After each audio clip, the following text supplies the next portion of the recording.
Jika kita perhatikan dunia saat ini, ada negara-negara yang berhasil menekan angka kemiskinan hingga sangat rendah, sementara di sisi lain ada negara yang masih berjuang dengan kemiskinan massal. Hal ini menimbulkan pertanyaan penting.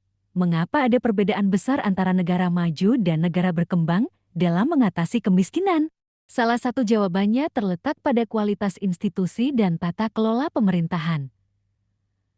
Negara maju umumnya memiliki sistem hukum yang kuat, birokrasi yang efisien, serta tingkat korupsi yang rendah. Kondisi ini memungkinkan kebijakan pembangunan berjalan efektif dan sumber daya benar-benar sampai kepada masyarakat. Sebaliknya, negara berkembang sering menghadapi korupsi, birokrasi rumit, dan kebijakan yang tidak tepat sasaran. Faktor pendidikan juga menjadi kunci. Negara maju sudah sejak lama berinvestasi besar pada pendidikan warganya. Hasilnya, generasi muda memiliki keterampilan dan pengetahuan yang relevan dengan kebutuhan industri modern. Sementara di banyak negara berkembang, akses pendidikan masih timpang, kualitas sekolah tidak merata, dan angka putus sekolah cukup tinggi. Hal ini membuat masyarakat sulit bersaing di pasar kerja global. Kesehatan masyarakat pun sangat berpengaruh. Negara maju memiliki sistem layanan kesehatan universal yang meringankan beban rakyat. Dengan tubuh yang sehat, warga bisa produktif dan berkontribusi pada perekonomian. Sebaliknya, negara berkembang sering menghadapi masalah gizi buruk, penyakit menular, dan layanan medis yang mahal, sehingga produktivitas masyarakat rendah. Perbedaan lainnya ada pada penguasaan teknologi. Negara maju memanfaatkan teknologi untuk mempercepat pertumbuhan ekonomi, menciptakan lapangan kerja baru, dan meningkatkan kualitas hidup.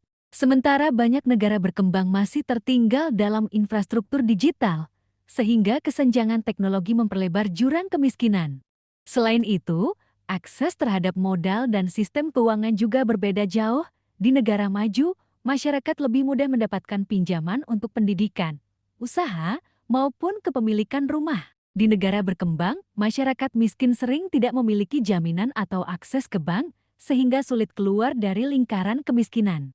Perdagangan internasional pun memberi keuntungan yang tidak merata. Negara maju dengan produk berkualitas tinggi mendapat keuntungan besar dari pasar global. Sementara negara berkembang sering hanya menjadi pengekspor bahan mentah dengan nilai tambah rendah. Ketergantungan ini membuat mereka sulit memperbaiki kondisi ekonomi secara signifikan. Kesimpulannya, keberhasilan negara maju dalam menekan kemiskinan bukan semata karena kekayaan alam atau keberuntungan, melainkan hasil dari sistem yang terbangun secara konsisten, pemerintahan yang kuat, pendidikan berkualitas, layanan kesehatan merata, dan pemanfaatan teknologi modern.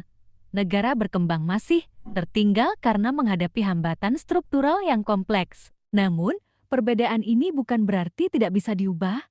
Banyak negara berkembang yang mulai melakukan reformasi pendidikan, memperbaiki layanan kesehatan, dan memperkuat institusi.